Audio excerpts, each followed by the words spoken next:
Ladies and gentlemen, welcome back to episode 38 of the Perfect MLS podcast. That's right. You are currently listening to the brand new episode of Posts and Pints, a better pairing than pumpkin spice and the Ugg boots I'm definitely not wearing at this moment in time. Wow, way to set a high bar, Matt.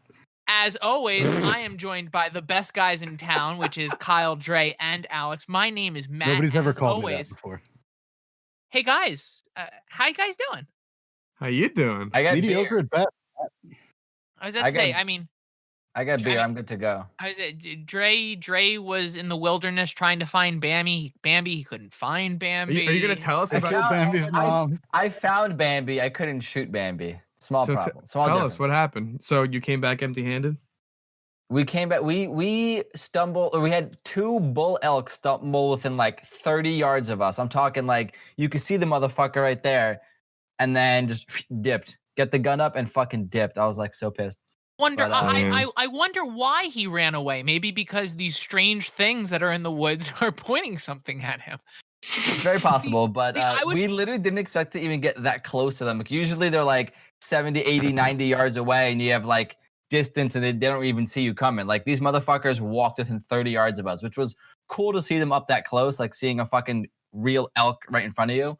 But because they were so close, they also got spooked very easily. So, Dre, because you weren't here last week, I feel almost like it's an obligation you have to start us off with. What are you drinking tonight? I am drinking a beer that's not from Utah. It's actually a Blue Moon, and I got the Harvest Pumpkin Wheat. And for once, I actually got myself a nice fucking Stein here. So, cheers. Cheers, welcome to Pumpkin Spice Gang, bruh. I was gonna ask if me and Alex were the only non-white girls in this podcast, but he drinks white wine by the bottle, so that's probably not a fair question. So you say white wines. Trust me, I'd be there. You say white wine, so Alex, what are we drinking? Not white wine. Not white wine. Today I'm drinking Mountain View Distillery's Randy's Brandy. Wait, Mountain Dew has a distillery? Mountain View. Did I say Mountain Dew? Listen, I've been drinking. Well, apparently Mountain Dew was invented to mix with whiskey, which I've never tried. Anyway, I picked this up this weekend. I actually passed by this distillery that I passed on my way to go fishing in PA in Stroudsburg. And I was like, fucking, let me stop by. And they had like flights of tasting. And I had this one. I was like, I'm just going to take one or two of these home. So, and Mr. Kyle, are we going on the over? Are we going the over under here? Yeah, let's play the game. God. I feel like this is a non-PBR week. I don't know why. No guesses? I say it's a non-PBR week. That was my guess. My song was the guess. This week, it is not PBR. Oh, yes. I have a gift from beyond the grave from everybody's favorite radio host, Justin. Oh, damn. Great white IPA. Oh, wow. Look at that. I won the picks challenge. I called the beer. I'm on a roll. Is Justin alive? Can someone confirm? Yeah, that's what happens when you don't show up to watch him parties, today. Matt, Weird. because Matt Marshall comes back in town. Justin was there. He gave me beer. It was pretty great. All right, well, excuse me if Matt Marshall the night before is like, hey, by the way, I'm having people over. It's like, hey, thank you for giving me my 24 hours notice. Hey, So, He at lives least in he gave you Columbus. 24 He gave you notice. all the notice he needed. Just cancel your plans. So what I'm drinking is I'm drinking a nice Matt, what brew. are you drinking? That's all it is. Just a nice brew. And by brew I mean cold brew. And by cold brew I mean You mean white girl? Jameson cold brew. Oh, Over ice. I'd like to thank Alex for this because Alex turned me on to this and I have not looked So back. good. It's So just good. it's I've never had my more bottle's pleasure getting low. just I gotta drinking. get another one. Say bye to your wallet. Oh. I'm nervous when people introduce people to alcohol because last time somebody got introduced to alcohol, I showed Alex Jameson, and now I'm pretty sure his life is ruined. I could just imagine Alex like this clean What is this cut brown preppy liquid? polos.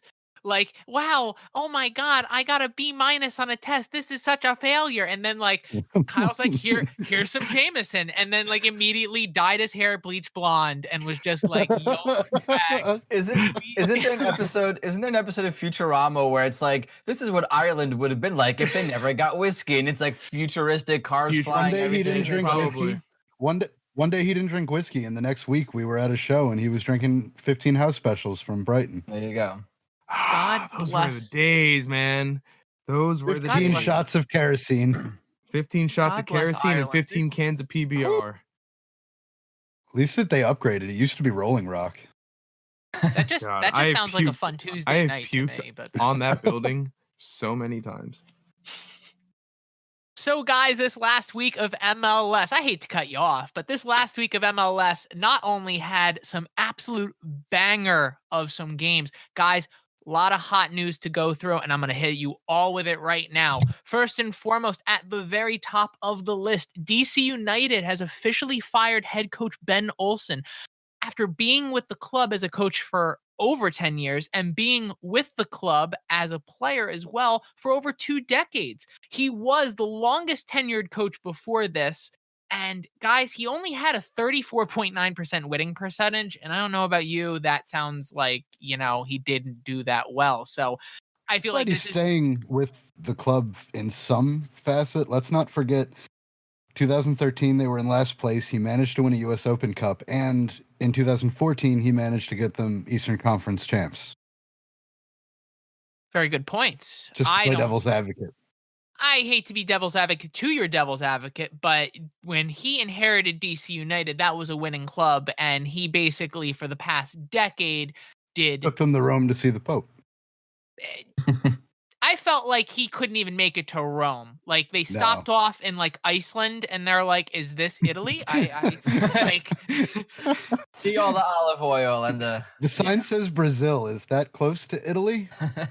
But overall, I don't know about you guys. I think that is an absolute horrible coaching record. I mean, we can go into like the actual numbers, but 34.9% winning percentage. I feel like a Red Bull fan should have signed him for another 10 years. I feel like anywhere outside of America, like once you get pretty low below the 50% mark, your job's already on the chopping block. There are plenty of like clubs where you could win a title and get sacked. So to have a 34% percentage over 10 years, like I'm surprised he kept his job that long. Look at Murray. The dude won Serie A. They handed him the trophy, and before he got to the locker room, they're like, "Yeah, you're fired, dude." Like, imagine. I mean, when you talk about clubs like that, like Bayern won a double and fired their coach. That's happened 2 times the last 5 years. A double winning coach gets fired. So you can mention Mauricio Sarri. We won 8 years in a row, but that's not good enough. You got to get the big one. That's what it is. But guys, what's just as big as the news of Ben Olsen being fired is possibly one of the names ESPN released today is apparently on the short list as a contender to take the job.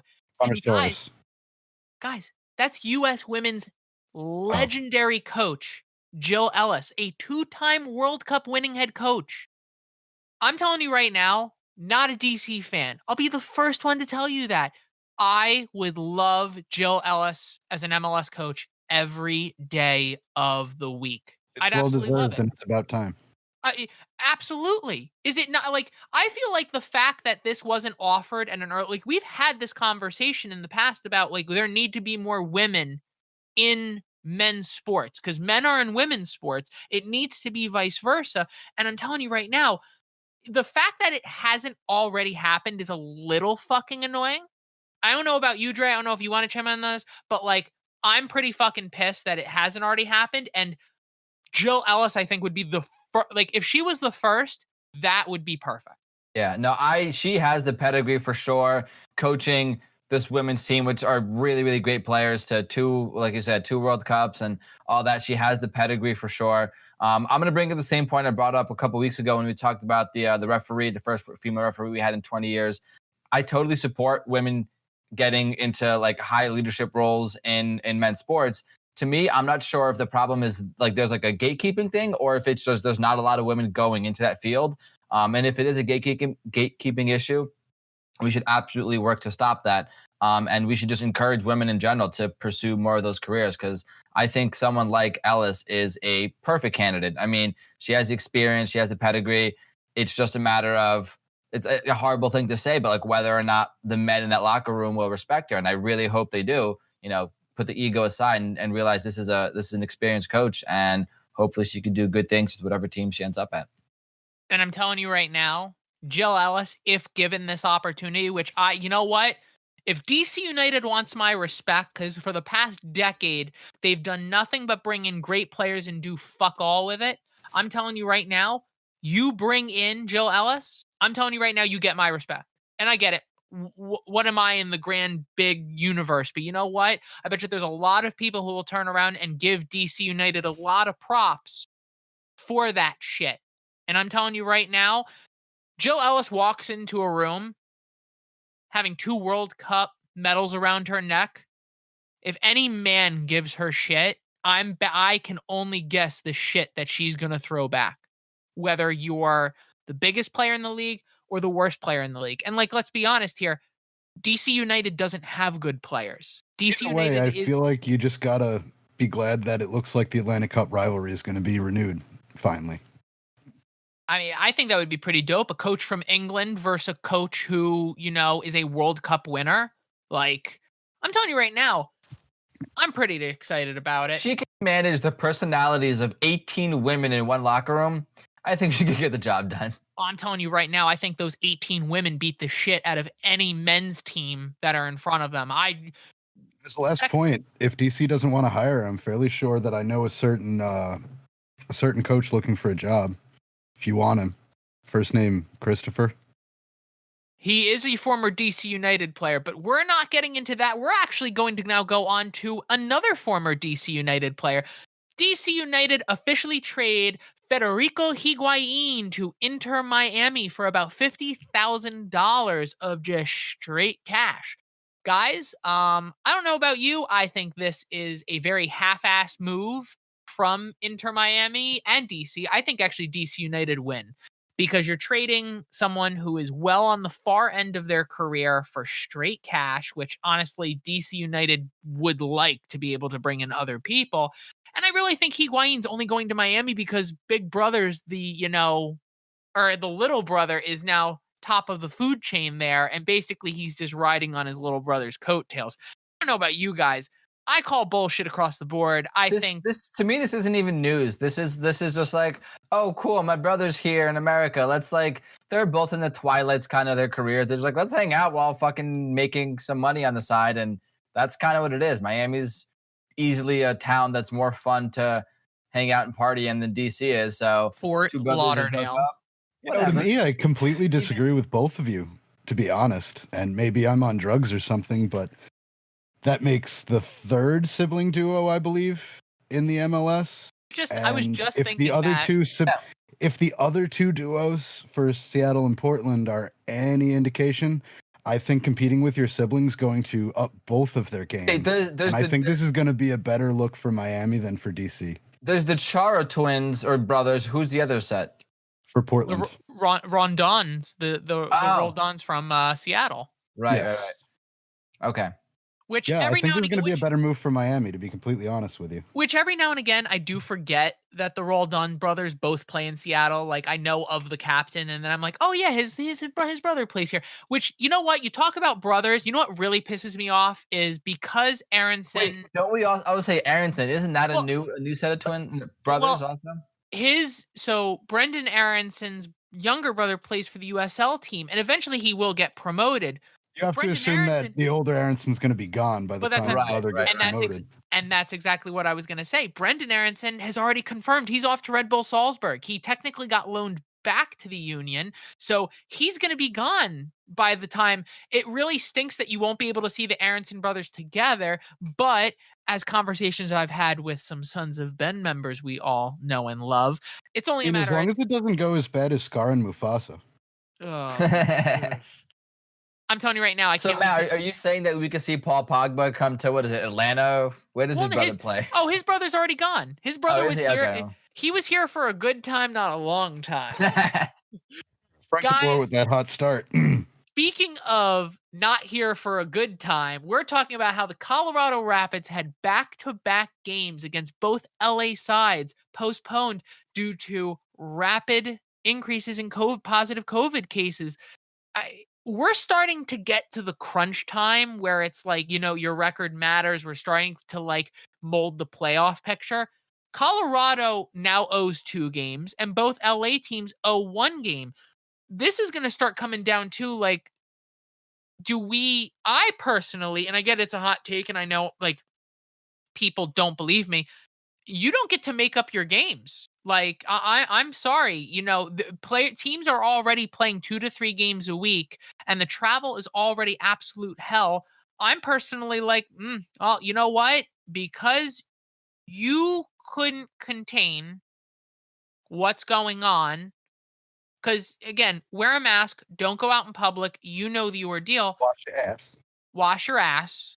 First of all, if you're not washing your ass and you're a professional athlete, I have other questions I'd like to suggest bring you up. just go buy a Tushy. We got to get a sponsorship from Tushy. I swear to God, if we get a sponsor from Tushy, I'm leaving. I'm out. I'm out. So that's the way we can get him to leave. So that's it. It's just a sponsorship from I've been working on it. They are not answering my email. You know who I'm gonna get a sponsorship from? Fucking Charmin. Fuck you. But Charmin, to go back to the bitch. To go back to the point at hand, I think you have to be careful in these situations, and I think the MLS and Colorado are handling it the right way. I think we all saw how the end of the last Serie A season went, where Inter lost like something like 6 straight games, and they immediately lost first place because Juventus wasn't dropping games. And it's really easy for that to turn into a shit show, and you to look at the table and go, well, that's not right. I don't want to like go against you here, but I'm just thinking to myself that like, you know what, like you can't ask these teams to travel anymore. You also can't push the MLS season back any further because the season's going to end and you're going to find yourself in a situation like the rest of Europe was in, where basically your season ended and you got 3 weeks to, okay, guys, go ahead and rest. 3 weeks later, okay, guys, let's start prepping. We have a serious game in a week. No preseason, no like, little trials here or there. For us, right. Bad for them. Well, it is bad, but the thing about it is these players are absolutely gassed. You look at some of the teams in Europe. PSG lost their first 2 games of their campaign. The only league that they canceled it in like March. They didn't like postpone it. Like lost games. Oh no, I'm gonna lose. League One literally canceled the rest of the season. But I'm talking Bayern had to finish the season and then play PSG in the final also. But I'm talking about Champions League. They were playing competitive games and then weeks later had to start their season again. That's not too. And then the first week they won like fucking 8-1 or some shit or 7-1. Okay, to be fair, LAFC put 6 goals against Schalke, and that's a different conversation for a different time. Thanks. They didn't put 8 behind Barca though, so. Oh, like that's an accomplishment at this point. It was at the time we did it. Messi stood there with a neon sign going, I don't give a fuck. We started their whole like, all right, we gotta fix shit. It has been a while, and it's probably been the first time since Justin's been here. But guys, friendly reminder, Dre has a German podcast called Welcome to the Bundesliga. That was a good run of him not mentioning it, though. Yeah, right? That was a pretty good run. Check it out. I'm recording tomorrow. New episode soon. Holy, wow. What's it, the first time in 2 months? Like 3 weeks, but yeah. It's felt like 2 months. It's been a minute. I got a lot to talk about, though. Oh, that's good. Speaking of things to talk about, guys, we have our first MLS club that clinched a MLS Cup playoff spot. Toronto, with their win over Cincinnati yesterday, because, yay, thumbs up, big accomplishment. Toronto will be the first team at least clinching their spot in the playoffs. Usually Toronto always ends up being that one team that kind of just squeezes in, but hey, they're first to the party, and you know what happens Toronto's that team that I feel like takes off kind of weird, and then all of a sudden, boom, RKO out of nowhere. Hey, dude. To me, they just fly so out of, like under the radar. Like even week to week, we all talk about the games. We watch most of them, if not all of them. And even to me, I'm like, wait, Toronto? Not like Philly or Seattle or Portland. Like Toronto's the first one. Like they continue to fucking sneak under the radar because they're not having these like 6-3 banger games or these like 5-1 games that we have to talk about because it's such an exciting game. They might they're barely even playing with their starting striker. Yeah. Josie Altidore's too busy trying to figure out how to buy RSL. Okay. I mean, you're not wrong. Okay. I'm telling you right now, he'd probably still bring in more money owning an MLS club, but I don't know. I really don't have much to talk about on this. Congrats. Like you guys, hey, congratulations, good job. Hey, but as Kyle said, and as as you guys both said, I know like I shouldn't be agreeing with you two because I hate your faces, but I'm talking more along the lines like Toronto always end up just being that team that's there. Like you got to be in it to win it, and Toronto's always in it. To turn it a little bit, we joke, we make fun, but we're going to turn this down a little bit. An interview over the past couple days has come out as an interview with the Crack podcast was former FC Dallas and current Boa Vista player Reggie Cannon came out recently and said publicly for the first time that after being booed by FC Dallas fans during one of the first games back from MLS is back, coming out publicly and saying that the club asked him to publicly apologize for comments he made after the game, saying that he was, what he was doing, they were proud of doing. The players are going to continue to protest. And after those comments, shortly after, he was receiving consistent death threats. And as he let the team know and stuff like that, really along the lines of the team didn't do any support, the team actually wanted him to apologize and actually wrote up an apology for Reggie Cannon to give publicly. And Reggie Cannon, I applaud him extremely for this, basically in the nicest way possible, telling FC Dallas to go fuck yourself. Not long after all of this, he was benched in the next game due to his own protection, his own safety and protection, as the article reports. And then not long after was transferred to the Portuguese side, Boa Vista. And this opens up a lot of really disgusting windows that, like, I'm glad are open. It really breaks my heart that these teams are supposed to be protecting their players. And at the end of the day, you see a team like FC Dallas, and I had a lot of respect for FC Dallas before all this because they were a team. They ran through youth players. They had a proud culture, and I was about it. FC Dallas was one of the major staples, in the United States when it came to soccer pedigree. And then I hear something like this, and it makes my entire stomach turn.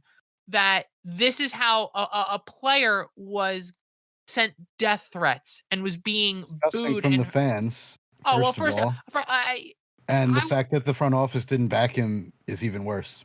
I'd like to say I'm surprised. And if I were him, I would just be glad I'm out of that situation. And to be frank, you and me being Red Sox fans, I'm pretty sure we could go on and on about racism in the stands for a good chunk of our allotted time. I don't think it needs saying. My take on this is, as a team, you are the employer of these players. You are literally their employer, and there's certain inherent responsibilities as an employer to protect and to care for your employees. Now, First Amendment applies. The fans, they can say what they want, and you are allowed to disagree with them, and you as a player can say what you want, and they're allowed to disagree with you.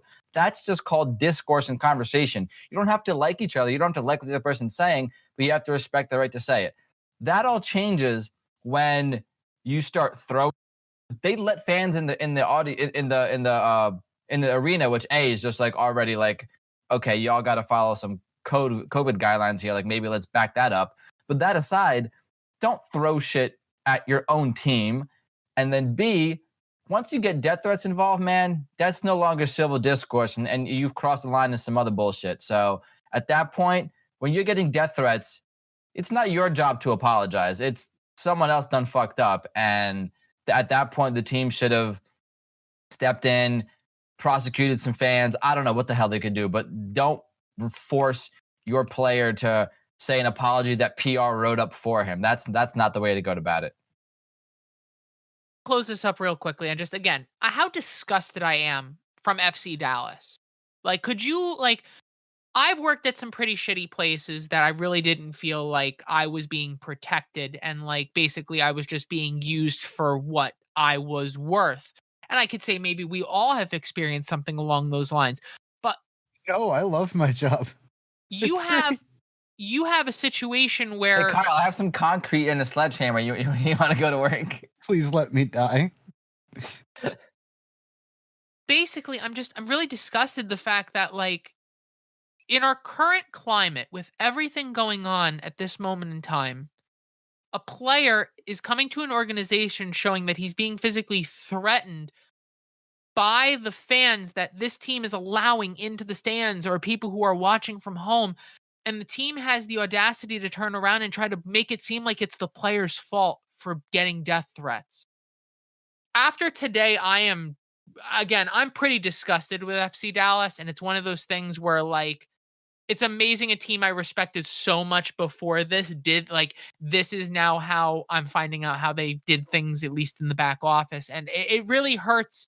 It not only hurts the regular fan, but it hurts just the league. It hurts the league that this is, because it's not just the MLS that's hearing about this. Leagues all over the world are now hearing that. And the bottom line is, between what happened with RSL and all the coming forward that's been coming on from people that have played at Fenway Park and played for the Boston Red Sox, rumors that, racists in the stands had something to do with Mookie Betts leaving. This is happening all across sports, and it's not okay. And you know what? I'm telling you right now, I have a theory about that. Like, not a theory, but I have an idea for this. Any fan that goes to a security officer, guard, whatever, and has proof or, has a recording of another fan being racist or throwing racial slurs at players and stuff like that, I want the fan to record them. And then I want them to bring it to an officer, a security guard, and I want them to show them that this specific person is doing this. What you're saying is kick people out of the stadium for wearing the iron front. That's what you're saying? Is that... No, I'm talking about anyone who's throwing racially charged things. Oh, I'm sorry. I was just using MLS logic. My fault. True. Anyone, and again, I've said this for years, because in the UK, this is also another big problem. Do you know what happens to fans that are caught using racial charged, slurs at players? They get their wieners chopped off in a public square. They get a lifetime ban. I'm telling you right now, the MLS needs to adopt this. The rest of the world needs to adopt this. If these people are caught doing what they're doing, that's it. You are not allowed to go to live sports. Congratulations. Your acts of stupidity are going to lead to you not being able to do the thing that you want to do. Because a lot of fans have the entitlement that, I'm paying money, therefore the player must do as I want. Congratulations. That's not how this works. You're a fucking idiot. Sum up what Matt said, because fuck him. That's why. Oh, fuck them. That's why. I have no issue saying it. You throw racially charged shit at players, fuck you. That's it. I'm not sugarcoating this. I don't know if Dre, do you have any closing? I think we got some soccer balls to talk about. Yeah, let's talk about soccer balls and nets and things like that. At least these teams can afford nets, right, Dre? We're working on it very slowly. All right, guys. I mean, we had some great stuff that we just talked about, and honestly, I like that. That's why I like what we do, because we have the ability of kind of just expressing, when it comes to dumb shit like that. Speaking of dumb shit like that, let's get on to the Wednesday night games as Inter Miami, I would say, upset RBNY back at Red Bull Arena in Harrison, New Jersey. That was the kickoff of this week's games. And I'm telling you right now, it was overall, in my opinion, actually a pretty good game. But Inter Miami just stole the show. And Dre, I'm going to hand this one off to you. There's this guy named Higuain making $7 million a year, and he did things. He did stuff. He did a thing, a very, very beautiful, gorgeous thing, but he did a thing. And I'll get to that thing in a minute. But this game was interesting as a Red Bull fan. This game specifically, but also going back as a trend the last couple of weeks, seeing how the Red Bull play. Correct me if I'm wrong, guys. Is this Bradley Carnell's first game? Sorry, not Carnell. Is this Bradley Carnell was still in charge, or is it the new guy, or the Struber that was in charge of this game? Probably won't be here. Struber probably won't be here until sometime next year, because they're saying 6 to 8 weeks for the quarantine and the visa process.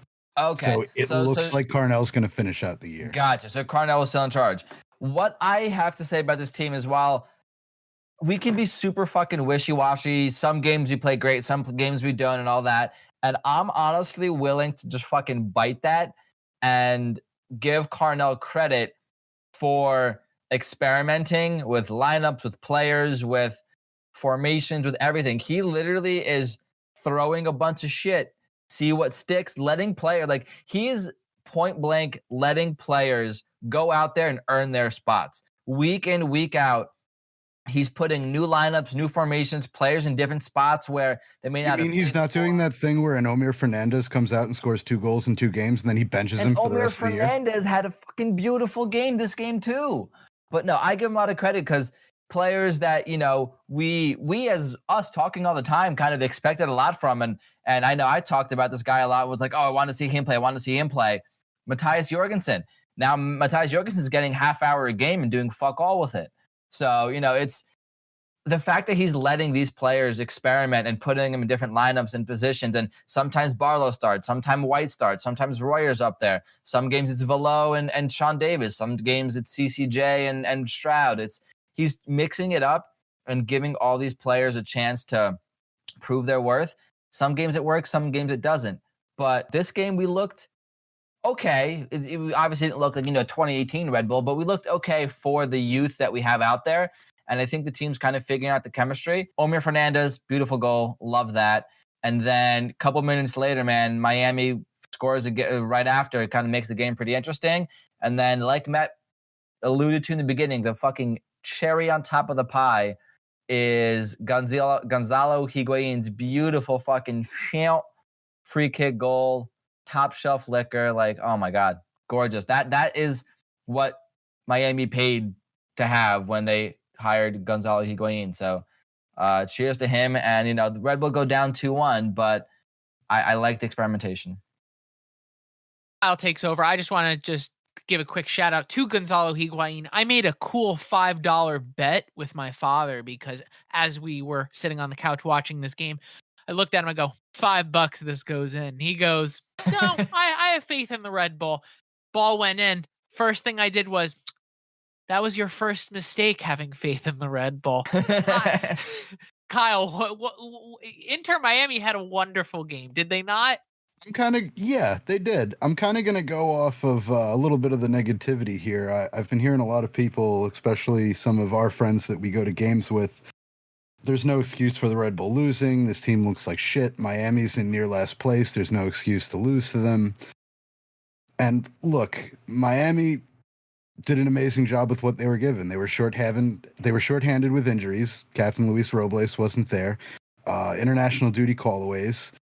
Miami played a great game with what they had. The Red Bull, though, I'm not going to jump on the train and crucify the team like the rest of the fan base is. This is not an Armas-like lose for me. Let's look at the plus. You have Carnell figuring out how to get strikers engaged in the game and scoring. You have Sean Nealis, who's developing into a very good third center back option. His reads are phenomenal. Tim his takeaways, Parker his not placement playing like to other shit week after week. That too. Just some weeks, but not that every. might be more a miracle than Bradley Carnell. Yeah, I don't know. You have Jared Stroud, who's really coming in as a playmaker, or Mir Fernandez, who me and Dre have already known that he can do these things. Weird, almost like you shouldn't have benched him 2 years ago. Awkward. ... There are good things to come out of this Red Bull team. This is not an Armas loss where the whole team looks like shit. The fact of the matter is it took world-class playing from 2 Juventus superstars to beat this team. That fucking Matuidi save. Let's face it. That free kick. Oh my God, that goal was this close. Matuidi fucking. Let's face it. Tom Barlow goes against any other defense in the league. That's a goal. Matuidi had to fucking stand on his head backwards to fucking save that. That free kick happens from many other people in the MLS. That's not a goal. See, it took world-class playing to beat the Red Bull. Say what you want. The defense did its job. I'm sorry to cut you off because I feel like you're done, but I'm just saying my biggest thing is the Red Bull lost this game. Inter Miami did not win this game. The New York Red Bull lost this game. You completely owned possession. You dominated the press. You just can't finish. It's a broken record with the Red Bull. You're not finishing the chances provided because you don't have an out and out number 1, number 9. It's If a double-edged sword by like we're not finishing the chances, but like at the same token, we don't have like the guy yet. We don't have a guy. But we're figuring out who the guy is. But that's exactly what you can't expect every game, every goal to go in. We're kind of still figuring out who to give it to. It's a good time in my opinion to be a Miami fan. Beckham with the signings that's happened, Matuidi, he wants it. He knows what he's doing. He knows the people he's bringing in. Miami is not going to be the last place team for very long if they continue on the trend that they're going. And I'm telling you right now, 100% Kyle, I'm agreeing with you here. If Miami find a way to get into the playoffs, I don't want to play them. Any team in MLS won't want to play Miami because right now Miami, they're getting kind of hot. They're looking good. The superstars are showing up. And if Gonzalo Higuain is continuing to put in balls like this, that's it, boys and girls. You better watch out because Miami is a team that surprisingly might turn into something extremely aggressive and volatile to the point where like, oh, fuck, we're playing Miami. It's not like, oh, good, thank God we're playing Miami. This will be an easy 3 points because you know what? Open this up to one last question, though. With how we saw Miami perform in this game and Luis Robles being out, do you think that the way John McCarthy performs, if he stays on how he's been how he played this game, do you think we could see a reverse situation of how Robles got his starting job with New York? Do you think he could be the Ryan Mira in this situation? I'll let you take the you have a smirk. Go ahead, Dre. I think Robles still gets a spot when he's back. They hired him and right off the bat made him a captain. He's getting the spot when he comes back, bar none. And I hate to agree with Dre because I don't like Dre, but yeah, who does? He's the team's first captain, and as long as he comes back healthy from his, that's also the other key thing here. He's got to come back healthy from this injury. That's the big thing here. If he, broken bones, man, for certain people they bounce back really quickly. But for other athletes, it's just one of those things where, especially with Robles' age, you don't know if this might be the last time we see Luis Robles at that top level. And on to the next game. Wednesday night, we saw a bit of a strange game that saw some weakness for Portland's defense and some signs of life for the Galaxy's struggling attack in an absolute goal fest that saw Portland come out on top. What are your takeaways from this game? Start with Matt. Oh my God. Well, first and foremost, if you are a fan of offense, I pray you put this on the DVR. But if you're a fan of defense, I pray you change the channel because good God, 9 goals in one game.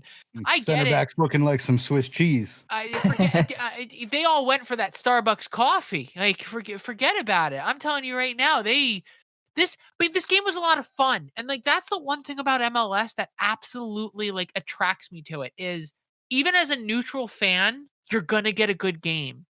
Like you're gonna get goals, you're gonna get counterattacks, you're gonna get the whole package. I'm gonna jump in a little bit with Portland here, and I'm gonna give you both the good and the bad of what Portland provided with this game. What about the ugly, or is Alex not here yet?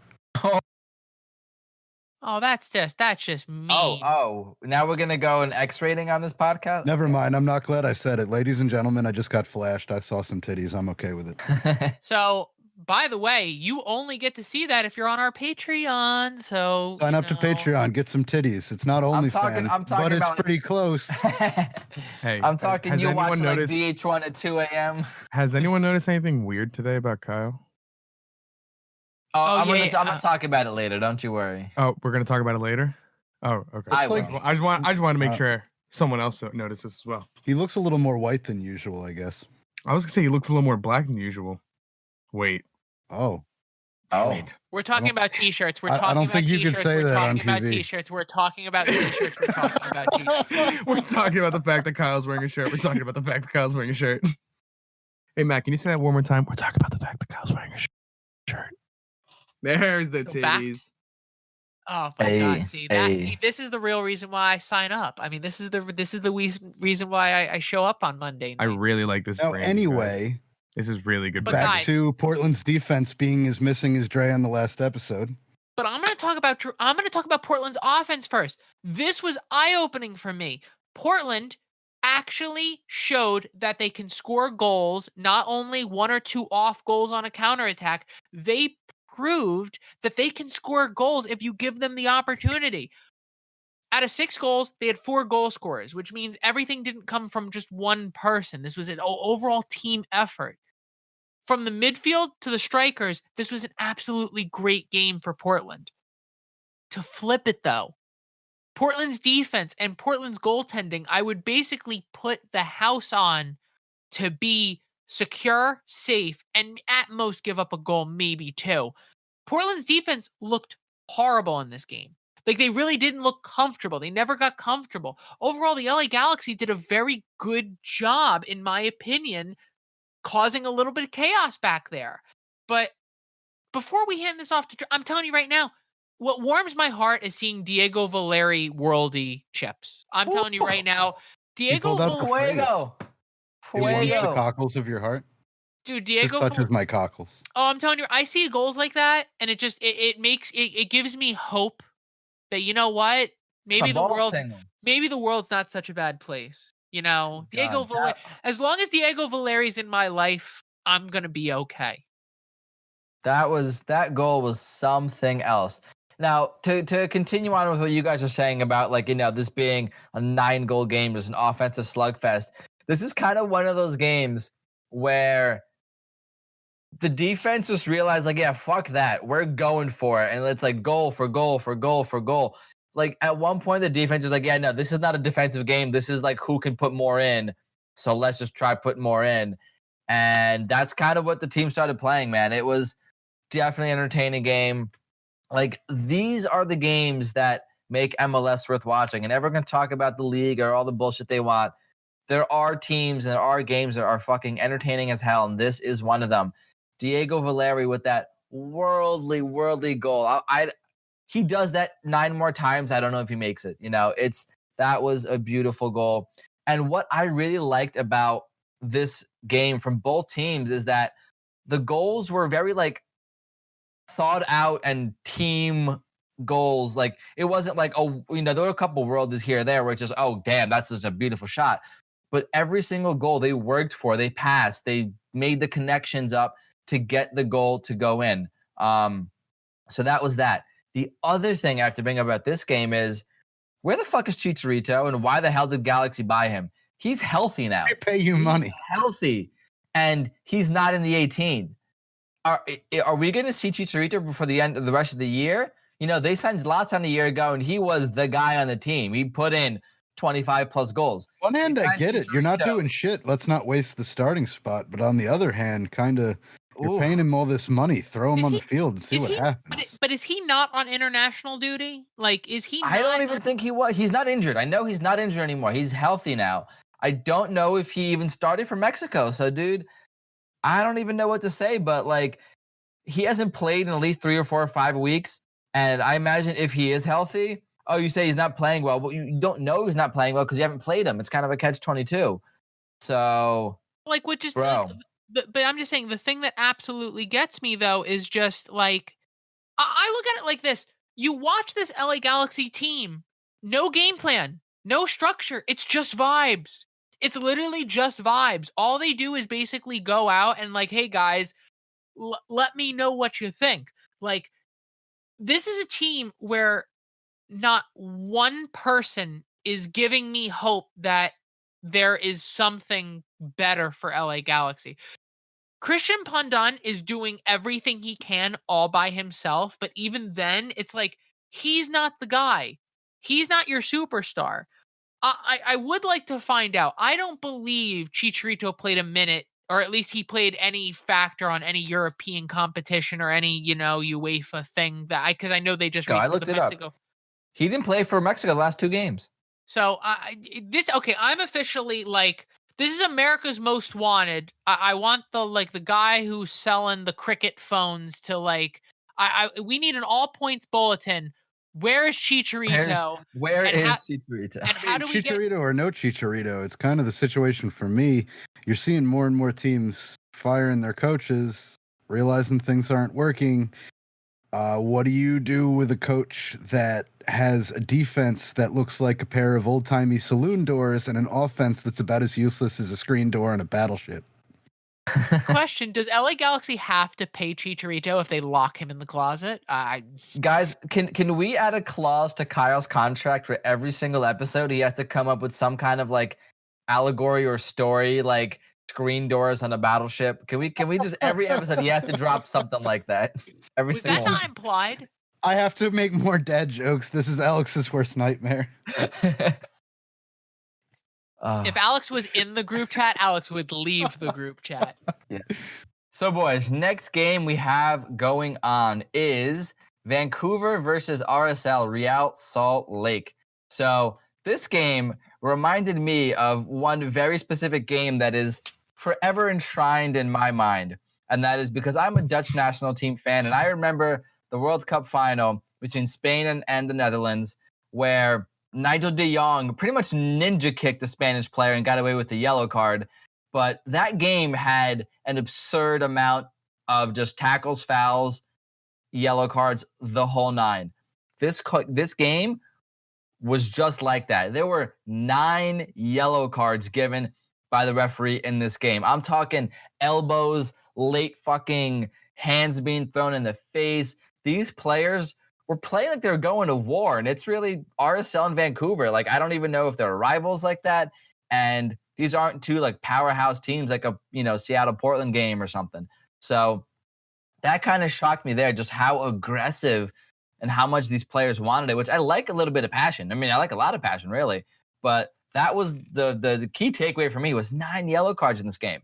Now, when it comes to actual gameplay, beautiful team goals. I'm talking these players, they waited to the absolute last minute to take the shots at the goals they got. They waited till they knew we beat the goal, we beat the defense, do the final pass or the cross. Like, they weren't greedy at all. They made sure that they set up the other teammate to score the goals, and they got some good ones out of it. And when the game finally got to the end, man, it was really nice because the last 10 minutes, it was just open. Both ways, left, right, either side was trying to get that game-winning or game-tying goal. So, Matt, what do you think about it? Dude, this was a fight. This wasn't even a soccer match. For the majority of this game, this was, 42 fouls. There were 42 fouls amongst 2 teams. This was not a soccer match. There's 22 players on the pitch and 42 fouls. I love this. For me, I love this. I love games where it is like it only takes one late challenge for all hell to break loose. Dude, I'm surprised both teams weren't down to like 9 guys at the end, to be honest. But there were 9 yellow cards in this game. Like, it's amazing. Like you said, it's amazing there wasn't one player. Like, you're watching this game and you're seeing all these late challenges and you're like, how is no one being sent off here? But really, I look at this. RSL had the opportunities in this game to at least draw. Like, it's a great team win for Vancouver, and I really want to give a lot of props to that back line from Vancouver because they played out of their minds, especially over the last few weeks. They've been absolutely turned, and Vancouver is usually an easy 3 points. But overall, man, dude, they gave it to RSL. In return, RSL, you need to do better. A lot is more expected of you. You need to do better. You looked great in your build-up play, but overall, you just never had anything consistent come up where, like, you need to put a lot more pressure on a weak side like Vancouver. And then in return, I just look at it. I'm overall just disappointed. Like, again, I can't say enough how disappointed I am in RSL for this game. I had RSL taking this, and I'm just sitting here watching this game, and it was really pissing me off that it's like, you expect more from this team. But like I said, overall, I'm just really mad at RSL, but at the same time, I'm over the moon on how great Vancouver's at least defensive mind played. Last thing it's really weird watching Vancouver play at Providence Park because like that's, for those who don't know, that's basically the equivalent of NYCFC playing at Red Bull Arena. That would never happen, right? Oh, well. Never. Oh, wait. Look, I don't have many detailed opinions about this game, but I have some strong ones. That game was about as pretty as watching Helen Keller play Freddie Adu in a 1-1-1. Well, that's a tough call. I think the presidential debate went better than that. This pretty much proves why both of these teams kind of both want to be some of the worst teams in the league at the same time. Hey, don't leave Cincinnati out of this. I feel like I would give Cincinnati more credit than 42 fouls between two teams. Oh, God. All right, guys, and we are talking about the big game now, the big Western Conference matchup on Sunday. We had LAFC pulling off the upset against the Seattle Sounders. I mean, I was completely blown away from it. I'm going to be honest with you guys. Dude, LAFC basically just reminded the entire MLS, hi, we know how to play soccer.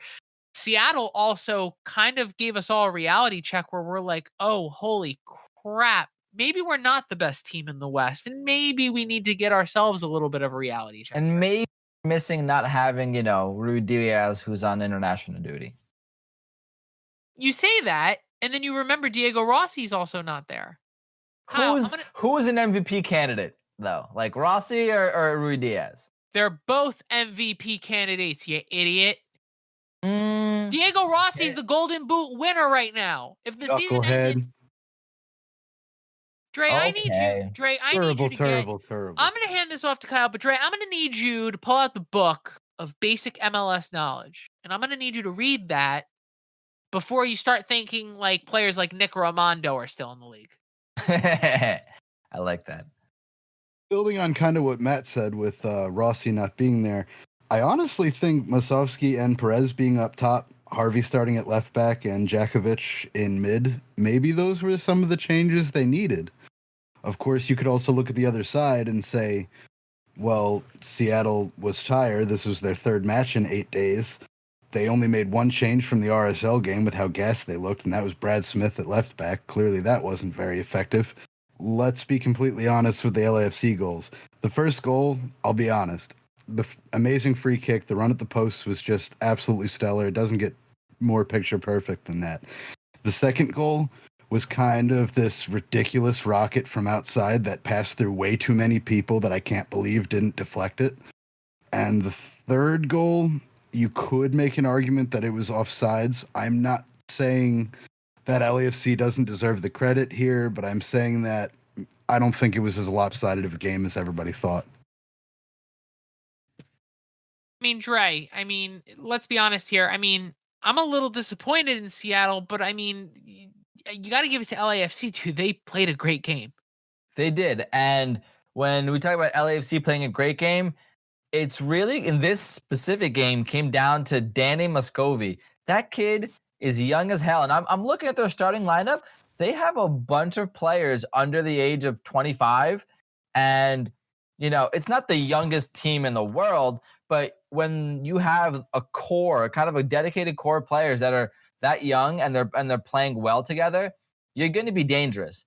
On top of that, I was a bit surprised that BWP got a full 90. Honestly, I think this is the first time he's gotten a full 90 since last season for the Red Bull in the beginning of the season. I don't know the last time that man's played a full 90, but good for him that he still got the energy, I guess, to make it through 90 goddamn minutes. Side note, how wet do you think BWP was at the end of that game? He probably could have he needed 3 jersey changes. Out that shirt and, just had a bucket. 3 jersey changes. Minimum. Alex used to regularly talk about at Red Bull games, like, bro, it's the 40th minute. That guy's getting subbed off. He looks moist. Yeah, very moist. Like a cake. But I want to jump in really quickly. I want to talk about how disappointed I am in Jordan Morris. This is a game where Seattle is missing their main goal scorer in Rui Diaz. Jordan Morris is the guy who's showing up on the U.S. men's national team. He's a guy trying to compete for his spot with a bunch of other That looks like he's being coached by Chris Armas, not taking a bunch of shots that he probably should have. But that's exactly what I'm saying. Jordan Morris was non-existent in this game, which absolutely annoyed the hell out of me as a U.S. men's national team supporter. Jordan, you need to show up when you're the only superstar, because there are going to be times where the U.S. men's national team is going to need you to perform. On the opposite side of Seattle, Nick Ladero might have scored the goal of the year. That free kick was absolutely ridiculous, and I'm a little upset at both of you for not even hinting at it for 1 minute. Good freaking God. Definitely did. Oh, well, then clearly you cut out and I just wasn't paying attention. Huh, that's just my fault. I'm telling This you is the right last now, time we let Matt do coke before the podcast. or maybe this 'Cause Jameson now he's coming cold down. brew He's is falling asleep. yeah, this Jameson cold brew is hitting hard. But I'm dude, was that not the goal of the year? I mean, It first very of well all, could have been. hot take. There's not one goalie on the face of planet Earth. You could choose your picking. I don't care. That was an untouchable goal. That was perfect. And Dre, I know you're going to say Manuel Neuer. 2 Manuel Neuers don't stop that shot. I've said it on the last couple podcasts. I'm going to go there again, mainly because I've been drinking. Kepa could have stopped it. Oh, well. Kepa by accident. Hold on. Kepa would have saved it. It would have hit off the post, bounced off the back of Kepa's head, and then went in, and Karius would have gotten a concussion trying to dive for the ball. But on that note. But I just, dude, Seattle's back line was overall just absolute shambles. This is like, you expect better, and honestly, I'm really hoping Seattle takes this game, uses it as a blueprint for the rest of the year on not what the fuck to do. Call it a learning lesson. That's all you got to do. And last stop on our checklist, in a game with more injury scares than shots in the first 38 minutes, and a rare start from the super sub Ilsinho, the Union managed some magic from Stanton and Montero to defeat the Impact. What do you think happened here tonight? I think starting Ilsinho was a pretty darn good idea because he assisted both goals. And this is very simple to break down. It's Philadelphia doing Philadelphia things. Bad things happen. Wise man once said, "Bad things happen in Philadelphia." Yes, but straight up, no. This is just Philly playing their game over Montreal, and Montreal couldn't really do much about it, man. Ilsinho, who's like you mentioned, normally the sub, but also when he's a sub, he's normally the goal scorer. He turned goal provider in this game. 2 goals. Aronson didn't even get a goal in this game, but he still played the full 90. And Fontana got some experience. He got some time out there. But, yeah, straight up, this is just Philly doing Philly things, and they just beat Montreal. That's it. Matt? I want to give a shout-out, though. First of all, this was the first game where fans were allowed to get back into Subaru Park, and we know some Sons of Ben people. We know some Philadelphia supporters. It was really great to see them back in the stands. I'm so envious and hoping that one day our names get one day we'll get to be disappointed in person again. Oh, see, now that's what gets me. But that's what gets me up. I'm ready to get hurt again. But I'm ready to go to the parking lot for Kyle and I to get really fucking drunk. And this time, when I'm up in the stands, there'll be not enough people near me within 6 feet, so I can't fall over and hit someone else. I'll just fuck myself up. Dre, that first came back. Do you know how many pocket beers we're gonna need? About that, yeah. For those who don't know, for those who don't know, Dre put up 10 fingers, which sounds like the order I'm gonna put in for Popeyes later, but we don't need to talk about that. But dude, this was one hell of a game. Like overall, like you expected this. We all expected that Philly would come in and they would get the 3 points, which ended up happening. But I want to give some shout out to Montreal here. Dre gave some great points about Philadelphia, but overall Montreal did not leave this game quietly. They gave the Union absolute hell. And I'm telling you right now, it's just some missed chances. It was just some missed opportunities. They almost had a late equalizer, which would have been an absolute killer for the Union. But overall, I'm really happy with the way Montreal is playing in these games, especially over the last few weeks.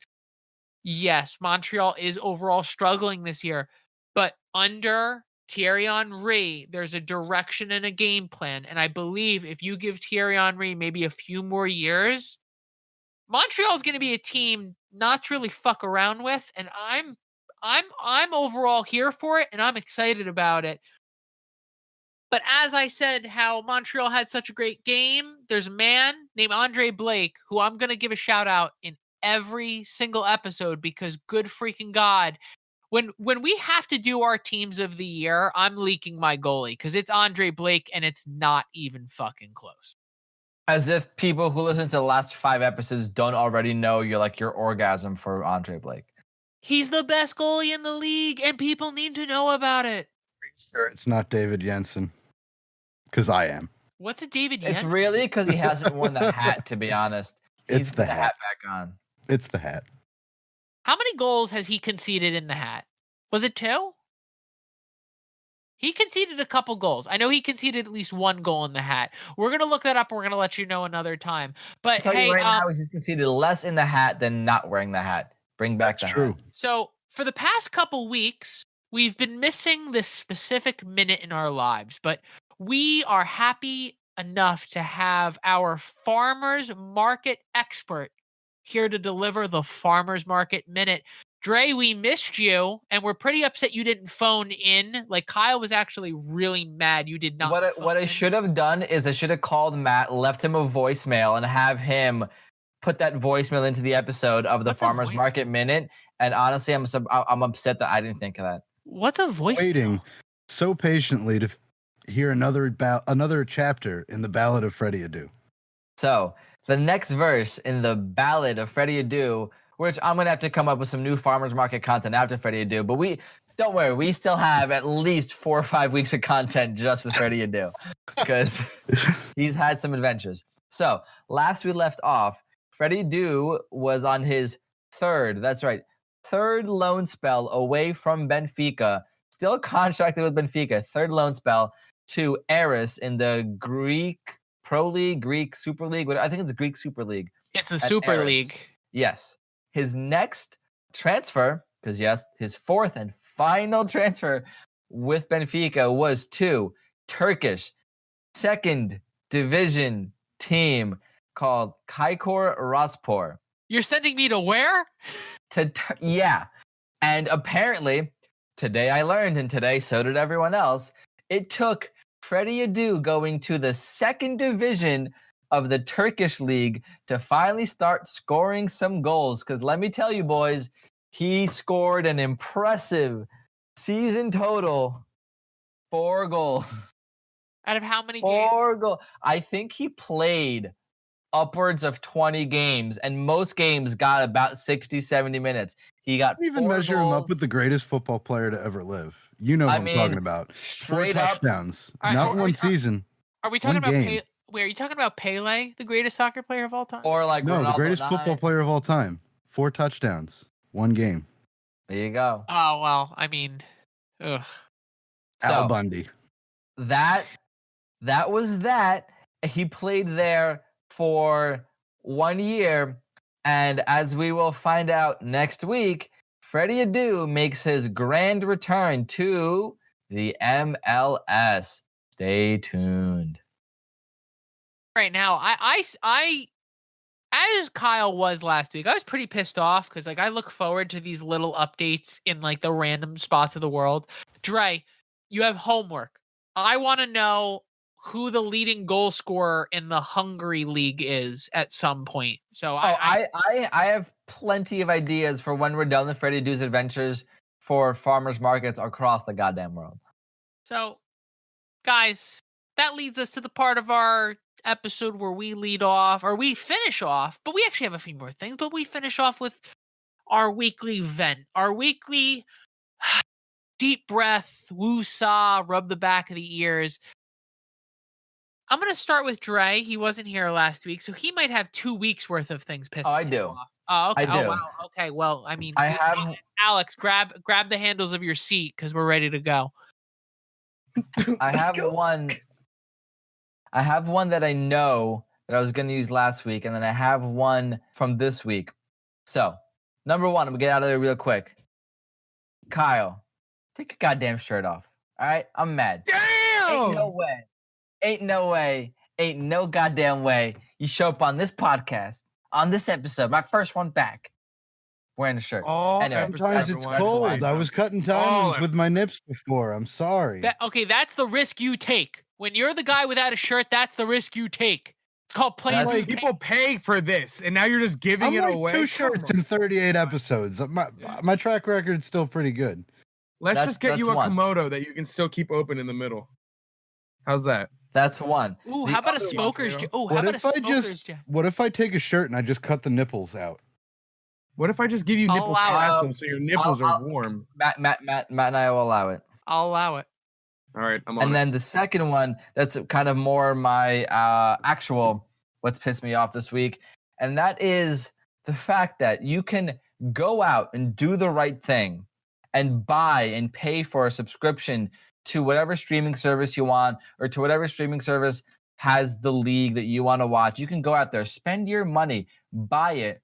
And are you mad because you're buying porn and not just going on Pornhub like the rest? No, of us? I'm mad because I'm using your ESPN Plus account that you pay good money for, and the fucking Red Bull games are blacked out. Weak. That's why I gave you my Xfinity login for fucking MSG Go, my guy. I get it, but there's no fucking reason anyone should have to have multiple fucking subscriptions to multiple fucking things. I'll write ESPN for you tomorrow. Look, my friend Dre is not paying me good money to watch these games.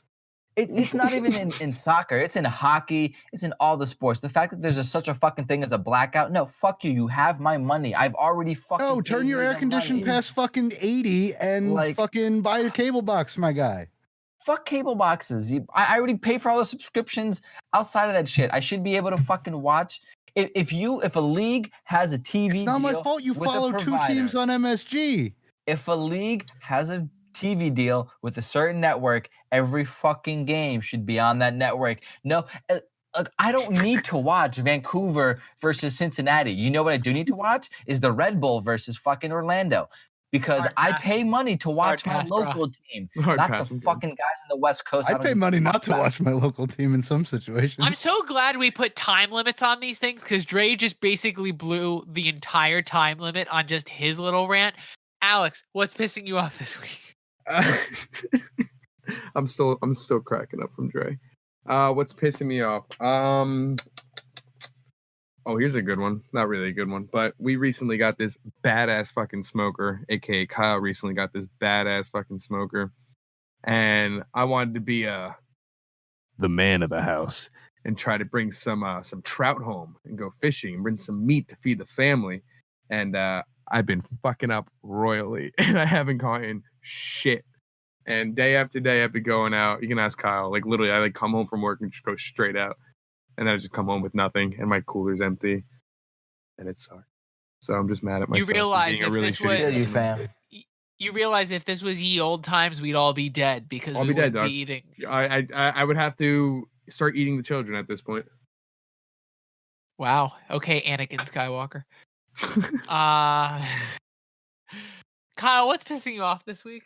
Mine kind of ties into him, but like it's not because of him. Are you tired? I was gonna say, don't you dare blame this on me. If anything, I used the only setting that didn't break it. First of all, number one, I wouldn't eat something you caught out of the South River anyway. Those fish have like 18 heads and 40 eyes. I'm not eating that. I was going to Homedale to get trout. Well, you caught a tire the one time. That at least happened. I did catch a tire. That is healthier than any fish you would catch in New Jersey. Oh yeah, it was continental. Anyway, long story short, I bought a Traeger 2 weekends ago. Well, technically 3 weekends ago. It was like a Wednesday night. I was pooping on the toilet and I bought a smoker. Don't let me use my phone on the toilet, I guess is the moral of the I think story. the lesson of the story is anytime you have something shooting your asshole, you're like, oh fuck, that's weird, I guess. Yeah, dude. What happened was the water squirted in my asshole was so clean. I'm just like, I need a smoker because that makes sense. Clean assholes, meat, I don't know. But anyway. I need to go home. So last weekend came, my first weekend using it. I smoked Saturday, I smoked Sunday. It came good, right? This weekend. Saturday, I had plans because apparently my friends like me or some shit. I don't know why. Sunday, it fucking rained. By the time I was ready to cook. Monday, it fucking rained. Also, and then, let's not forget that in the middle of me not being able to use my brand new smoker, my fucking washing machine exploded like fucking 3 times. Hold up. Going back to like 4 weeks ago, where's your fridge? Yeah, who fucking knows? I guess they were building it in fucking Thailand or some shit. The fucking kids at the fucking Maytag factory are really overworking themselves. Fucking Best Buy. It'll be here by October 20th when I ordered it in the middle of fucking August. I'm okay. Everything's Goose fraba, fine. dog. Goose fraba. I guess that finishes up with me. What's pissing me off this week, kind of 2 things. Number 1, I, for the past few years, refused to watch Goodell ball. I'm sorry, American football, because I just hate Roger Goodell and everything that is just Roger Goodell. But over the last few weeks, I've caught myself on Sundays, propping up the laptop, doing some work, and watching some football. I realized over this last weekend, there's a player in the NFL whose leg twisted the wrong way, had a compound fracture, and his ankle. Basically, his body's going one direction and his foot is in the opposite direction. So yeah, get that man some milk. Get him some milk.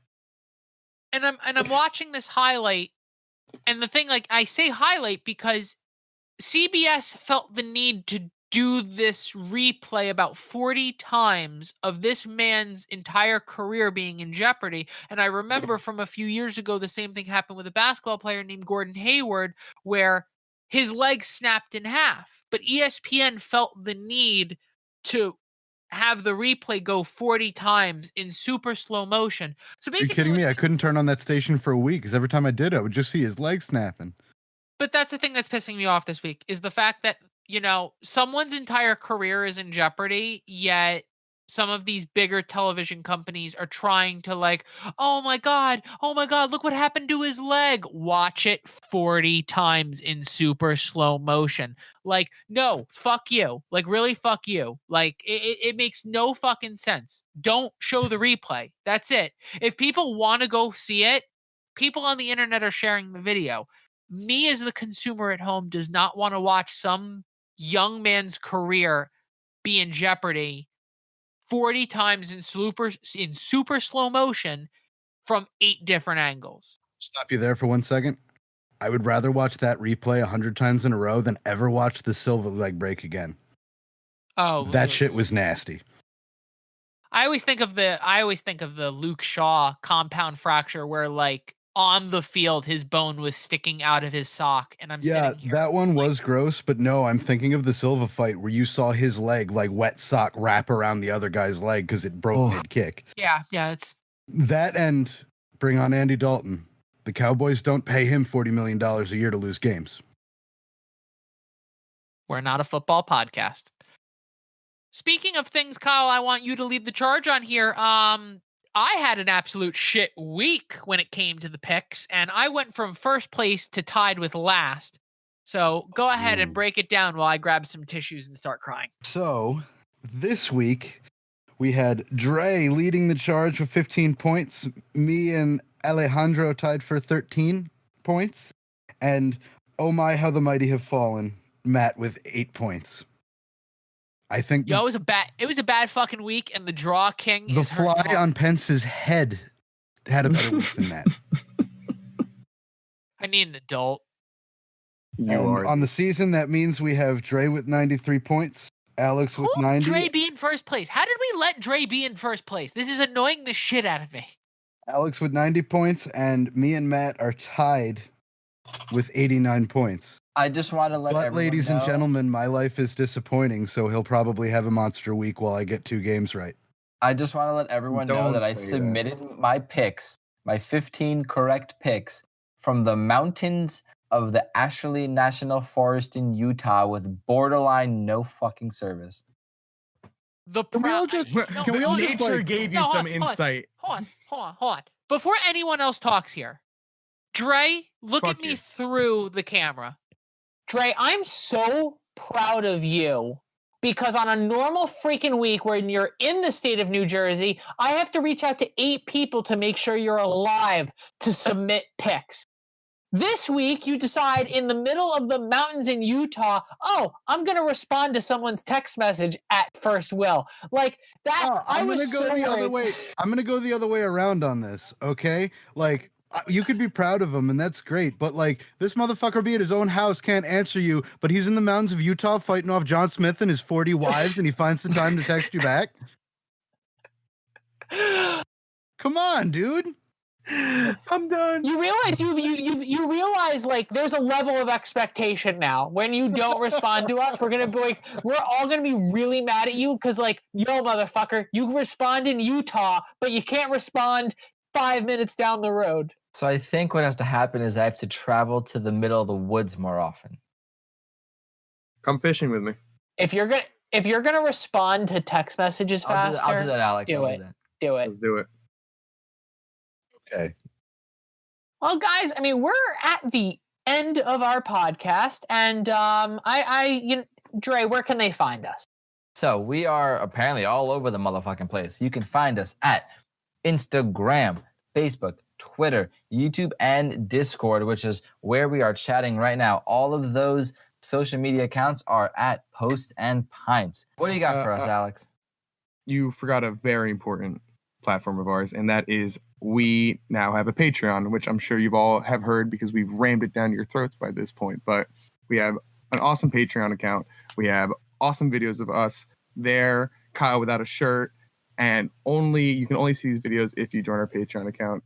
We have 2 tiers. One's $5. Join the conversation, get early access to our podcast every week, and we have a second package that a little more pricier, but that is our $99 package, and that can be the sponsor of the show. So if you're interested in hooking up with us and doing some type of partner work, send us a DM, carrier pigeon, whatever your preferred method of reaching out is, and enjoy. I prefer smoke signals. Smoke signals. I try that, but Dre doesn't see it up in the mountains of fucking Utah. Oh, we were right next to the wildfires. We saw a lot of smoke. His 40 wives got in the way. What can you say? His 40. But yeah, dude, one gets in the way. 40 is like He's engaged to one person. He can't imagine 40. Imagine not having the time to answer 40 different people back all at the same time. I don't know how Mitt Romney did it, but I mean, Mitt Romney did do it. Hey, God bless him. You think about it. He would have been president with like multiple first wives. That would have been sick. Would it just technically have been second, third, and fourth wives? Sorry, we're not a political... First lady, second lady, third lady. I'm sorry, we're not a political podcast. Hey, guys. Take it home. I have to pee. Hey, guys. Episode 38 is officially in the books. That's it. It's done. It's over. Guys, it's been an absolute pleasure. And as much as I hate seeing your faces, I love talking MLS with you. Hey, guys, we're going to be back next week because we're going to be back every week. There's only a few more games left in the regular season, and pretty soon we're going to start talking some playoff MLS. For Kyle, Dre, and Alex, my name is Matt. Guys, have a great rest of your evening. And guys, we're going to talk a lot more next week. We'll see you guys then. Arrivederci. I'm still not confident.